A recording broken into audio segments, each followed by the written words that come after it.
Okay, so let's take a look at how you can create instance of SQL Server Express on Google Cloud Platform, then connect that instance to TablePlus. So what is TablePlus? We will take a look at that. So type in TablePlus. I already have the link in history, so it will go here. Now we can download this for Windows and we will take a look at it. Now as you can see, this is minimal interface type of application, and it will be good for those who just want to focus on certain set of features. I don't prefer it personally myself, but this is a good option for those who are on Mac and Linux, want something simple. So I already have it here on desktop, so I will open it.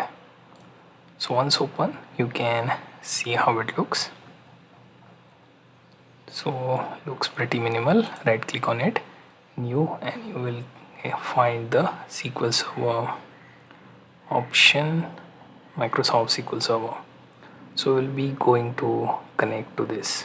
So now first thing would be to create our instance on Google Cloud. So we will go with view all products in new tab.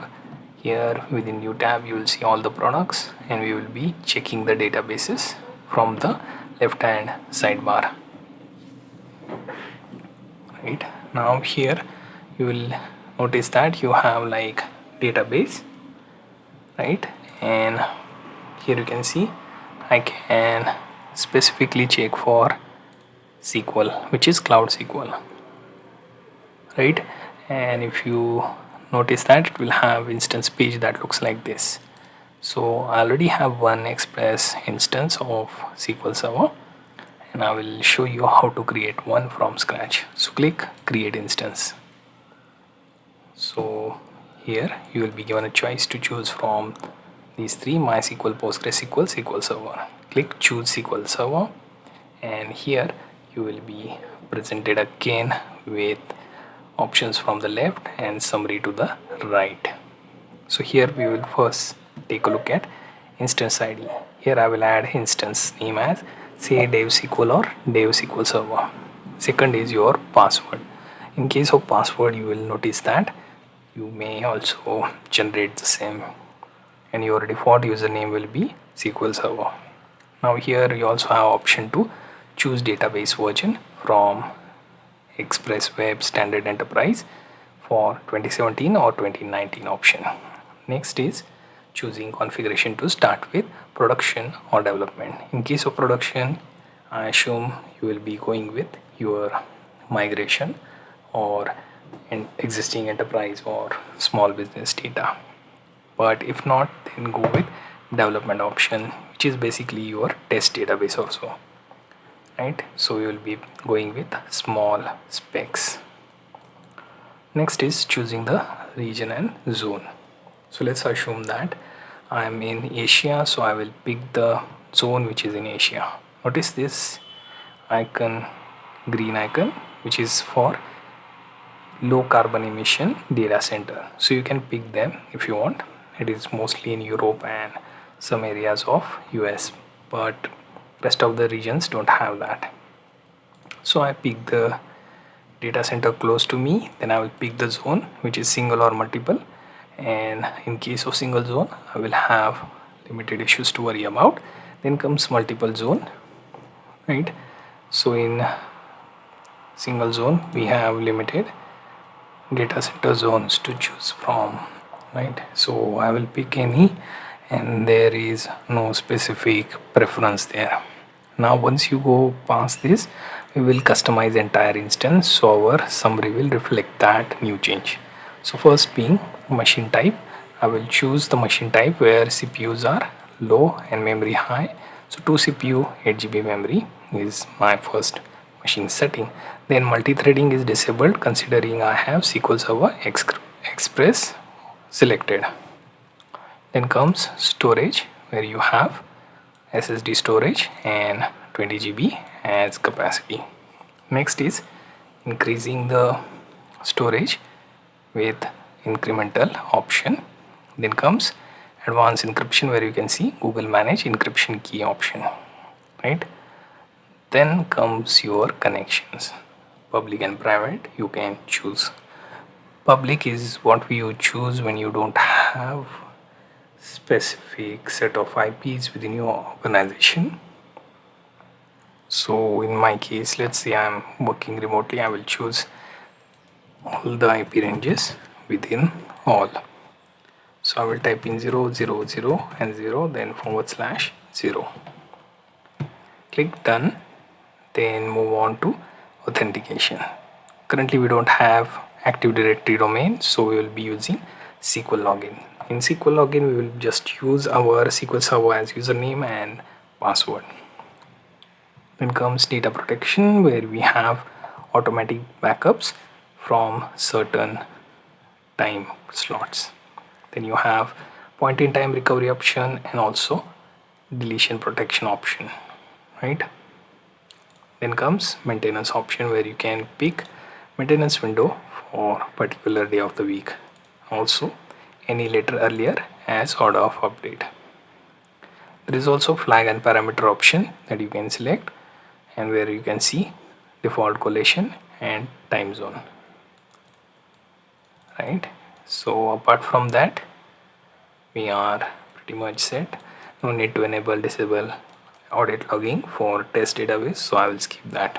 You can use labels if you want to sort your resources, right? And finally we will be clicking on create instance, right? Then it will create an instance to which we can connect from TablePlus, right? So I will just go to that instance. Let's go there and click on my instance ID.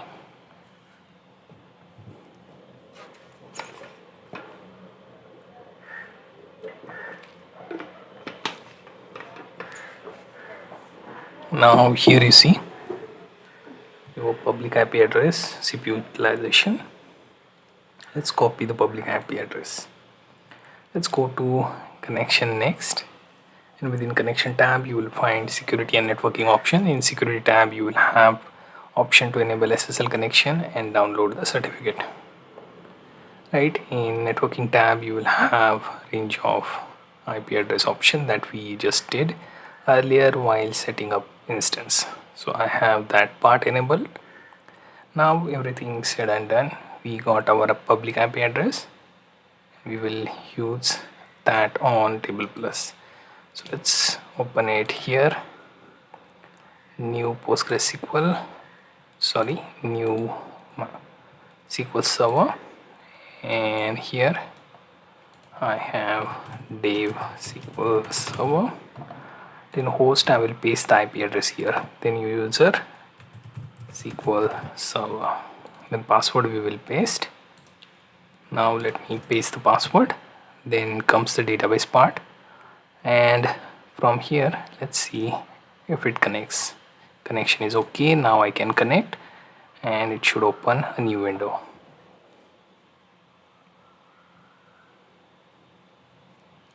Right now here, as you can see, at the top there are a variety of buttons. So one shows the connection button, which we are already connected to, then shows the safe mode level, then database list you can view from here.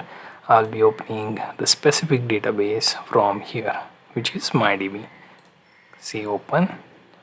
Here you will see the immediate two tables listed. So I will right click on one of the table and it will show that output here. It has bunch of columns and 2 rows of data, so it's pretty minimal. Then let's take a look at our another table. Has 10 rows including headers, that would be 11, and pretty decent data to look to.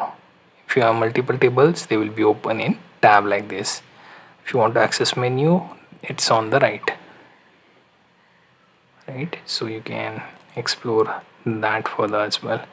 Now you may notice that it is a bit harder to use. Right click, then you can import certain CSV and SQL files. You can also right click, then import options, then create new table, view function and view, and group as well. So like this you have things to do as well, right?